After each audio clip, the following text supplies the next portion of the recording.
باقی کوئی بھی موت سے پاک نہیں۔ یہ ہمارے معاشرے میں غلط باتیں پھیلی ہوئی ہیں۔ کوئی کہتا ہے نبی کو بشر کہو تو بے ادبی ہو جاتی ہے۔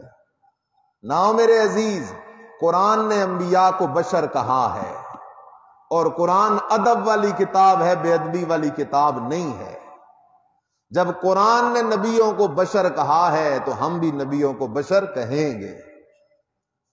بعض لوگ کہتے ہیں نبیوں کے لیے یہ نہ کہو کہ نبی پہ موت آ گئی ہے۔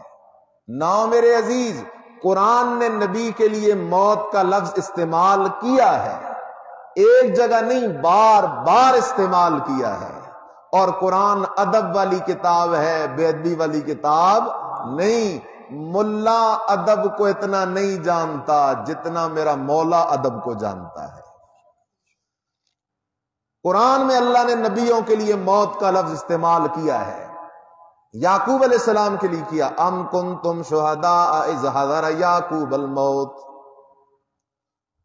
کیا تم موجود تھے جب یعقوب علیہ السلام کی موت کا وقت آیا؟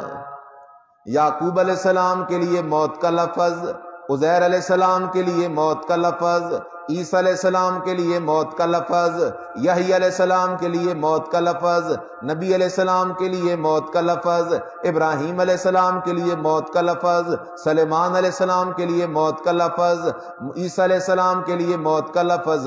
یہ سارے نبی ہیں، اور ان کے لیے موت کا لفظ جس کتاب میں آیا ہے اس کتاب کا نام کیا ہے؟ قرآن مجید ہے۔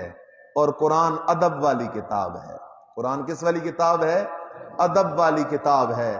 لہذا نبیوں پہ بھی موت آتی ہے، سب نبیوں پہ موت آ گئی سوائے حضرت عیسیٰ علیہ السلام کے۔ وہ دنیا میں تشریف لائیں گے، آسمانوں سے اتریں گے، پھر ان پہ بھی موت آئے گی۔ ہاں یاد رکھو، موت کے بعد نبیوں کے جسم اپنی قبروں میں تر و تازہ موجود ہیں، گلاب سے زیادہ تر و تازہ ہیں،